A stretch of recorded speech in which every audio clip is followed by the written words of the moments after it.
Mondelēz, a monolith of anti-competitive practices in the EU.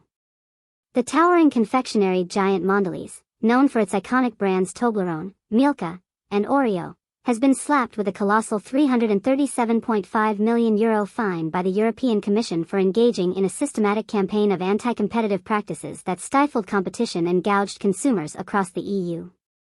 This hefty penalty sends a resounding message that the Commission will not tolerate corporate behemoths trampling on the fundamental principles of the single market. Unveiling the illicit scheme. The comprehensive investigation, spanning over 3 years, unearthed a litany of 22 unfair trade practices perpetrated by Mondelēz. These nefarious tactics effectively hindered wholesalers, retailers, and even consumers from seeking out lower prices for confectionery products across EU member states. The European Commission's Competition Commissioner, Margrethe Vestager, condemned these actions as blatantly illegal, emphasizing that such practices undermine the very essence of the single market. Protecting consumers from unjust pricing. Vestager highlighted the severe impact of Mondelēz's anti-competitive behavior on European citizens, particularly during an era marked by soaring inflation and a cost-of-living crisis.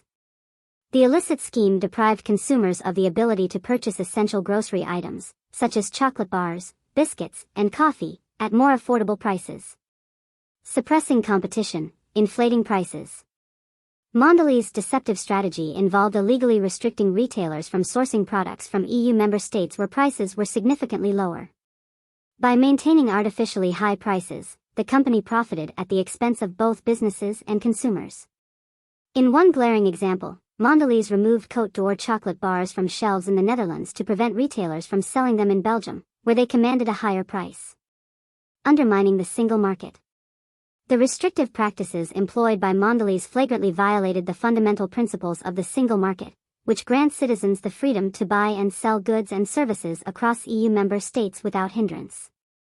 This parallel trade is the lifeblood of the single market, allowing for competition and lower prices for consumers. Dominant position, abused. The investigation revealed that Mondelēz shamelessly abused its dominant position to stifle competition. It imposed contractual restrictions on distributors, prohibiting them from making sales to markets where prices were lower. Additionally, the company demanded that distributors seek explicit permission on a case-by-case basis, effectively granting itself a veto power over their business decisions. Cooperation and mitigation. Despite the magnitude of the anti-competitive practices, the Commission acknowledged Mondelēz's cooperation during the investigation and its willingness to resolve the case efficiently. As a result, the initial fine was reduced by 15%. Lessons learned, consequences faced. The hefty fine imposed on Mondelēz serves as a stark reminder that companies, regardless of their size or market dominance, must adhere to the principles of fair competition and consumer protection. The EU will not hesitate to take decisive action against those who seek to undermine the integrity of the single market.